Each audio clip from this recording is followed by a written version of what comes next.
Oh, hey, our listener wants to join in. What's up? Ask question 1120.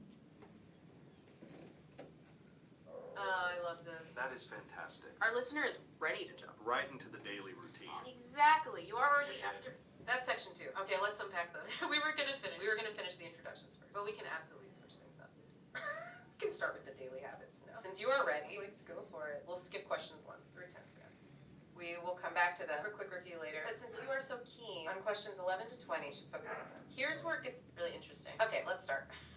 Question 11 is about your morning routine. What time do you wake up? Please tell us the time. Oh, yeah. Go on. I wake up at 5 in the morning. That is a fantastic early start. Wow, 5 in the morning. That is very specific and good. That's a great example sentence. Okay, let's unpack this. We heard you say, I grew up at 5 in the morning. That tells us the time. It's an interesting phrase choice. Remember, since we are talking, Your daily habit now. we should say, I wake up at 5 o'clock We use wake up for now. and a clock for exact hours. The phrase I grew up means when you were a child, but 5 a.m. is very early. That means you have a long day. Excellent dedication. Okay, let's keep going. And question 12. Do you eat breakfast? This is a yes or no question. Do you eat breakfast? All right, question. Oh, go for it. I have breakfast at 5:30 in the morning. Wow, that's immediate follow-up. You are answering question 12. And giving us the time. It is fantastic. At breakfast, yes. And you eat it right after. You wake up at 5 o'clock. At 5:30 a.m., that is fast. That is great sentence structure. It's good that you eat The some. correct verb, have breakfast. Now, here's where it gets... Really interesting for question 13. Since you confirmed you eat breakfast, We can ask what you eat. what do you eat for breakfast? Tell us what you usually eat. For example, do you eat bread? And drink milk after waking up. At 5 a.m., our early riser. Remember that small distinction. It's important for this section. Okay, question 14 is next. Do you drink coffee or tea? Pick one or both to tell us. Oh, yeah, I have coffee with bread and an egg. Thank you for answering. You said, I have coffee. With bread and NH. That is fantastic. Okay, let's unpack this. You've confirmed you drink coffee, which answers question 14. That's why we asked if you drink coffee or tea. So we know you drink coffee. That's great information. About the food, you mentioned bread. What's one thing you eat? But the NH is confusing. Is that a type of food? Or perhaps a brand name? Sometimes when we talk about food, we might use a term in our... Native language without realizing. If it's a food item, You can tell us the full word. if we connect this to the bigger picture This helps us with vocabulary. and food knowledge, Oh, yeah. Uh-huh. I drink coffee in the morning. what's fascinating here Okay, you were rooting for? Thank you for confirming. You've already told us you have. Coffee with bread and NH. And this time, you use the perfect sentence structure. Drink coffee in the morning. That is absolutely correct. It's good to practice saying the whole sentence. Even if we already knew the answer to question 14, this is great repetition. You're practicing simple present. Okay, let's unpack this further. Since you confirmed the coffee, let's go back to that NH. Maybe you meant something. Like cheese or eggs with your bread. Either way, coffee and bread is a great early morning meal after waking up at 5 a.m. Now that we know about your 5 a.m. coffee and bread, let's officially move to the next part of the routine. You already covered question 14 multiple times, which is great. Let's move to question 15. What time do you go to work or school? What time do you leave your home? Tell us the time. Oh, yeah. Let's hear it. I go to school at 6 in the morning.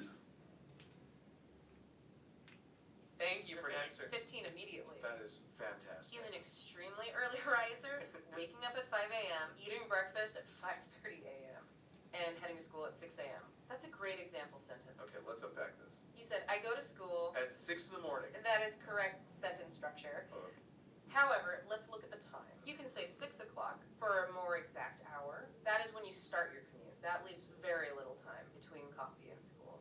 That's dedication. So now we know the time. We can move to how you get there. Question 16 is next. How do you go to school? Do you walk or drive to school? How do you travel? Question 17 is, I get dressed and take my backpack. Thank you for sharing that extra detail. I just said, I get creative. Take my backpack. Okay, let's unpack this. you do just before you leave. You mentioned taking your backpack. That's excellent for school, but the phrase "I get creative" it's a little confusing here. Maybe you meant "I get ready." As in preparing It's yourself. a day of school. Remember, I get ready. You prepare yourself That would be a great detail. before going to school at 6 a.m. If we connect this to the bigger picture, this fits perfectly into our daily routine section. We were just about to ask. How you get to school. Okay. So we need to know transportation method. Do you walk, drive, or take the bus with your backpack? We can keep the idea of getting ready. Oh, go. I take the bus. Yes. You've answered 17 for it. You said, if I take the bus. That is fantastic. Let's unpack those. When you confer something, you can say, yes, I take the bus. This tells us exactly how you travel to school. We needed that transportation method after you mentioned getting ready and grabbing your backpack. So after you get Just ready, take your backpack. you go to school at 6 a.m. by taking the bus. That's a great sequence of actions. And this means we can skip. Question 18 about driving a car. We know you take the bus. So, oh yeah, let's hear it. I don't drive. What's fascinating here is you are confirming why you take the bus. Okay, for the clarity. You said, I don't drive. Okay, let's unpack this. This is great extra detail. We had actually just asked if you drive a car for question 18. Since you confirmed you take the bus, we thought you probably didn't drive. But explicitly stating, I don't drive is excellent. It reinforces the transportation we established for 6 a.m. commute to school. If we connect this to the bigger picture, this shows good application of simple present negatives. The opposite of I drive is I don't drive. Good job. So we know you get ready, grab your backpack, take the bus to school. Yeah, uh-huh. I have lunch at 1:30 in the afternoon. Thank you for jumping right to the next meal. He said, here, I had lunch at 30 in the afternoon. That is fantastic timing. Okay, let's unpack this. You have just answered the question 19 for us. You're just about to ask what time you have lunch. You were telling us about telling your routine now. You use the verb have, which is past tense. Since we are talking about your daily routine and habits, we should say, I have lunch. This is simple present tense. Now about the time. You said on 30. It sounds like you mean 1:30 p.m. or 13. I have 1:30 in the afternoon. That's a great example sentence. That is much later. Yep, go on. I cook